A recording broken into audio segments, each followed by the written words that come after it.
Welcome back. In the previous video, we showed you how to open a job card. Now, let's take a quick look at how to use inspection form to document vehicle inspections clearly and professionally. From the top right of the screen, click on inspection form. By default, the basic form is selected. You can also create and use your own custom inspection form if needed. For now, we will continue with the basic.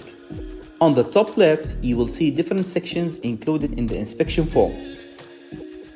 The technician inspects the vehicle and selects the appropriate status for each item if needed. The technician can add notes or upload images for any inspection item. For better visual clarity, they can also mark the vehicle by clicking the icon in the mark column. Here, the technician can place point markers or draw lines, circle, or squares to highlight areas that need attention. The color of these marks can be changed to clearly differentiate between different issues or notes.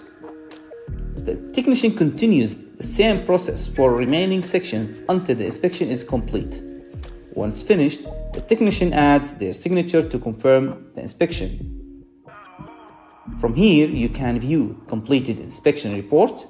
You can download or print it, share it via WhatsApp, or simply copy the link and send it to the customer. And if you need to discard the report for any reason, just click discard button. That's it for this video. In the next one, we will walk you through work orders and technician assignments. Until next time, ciao.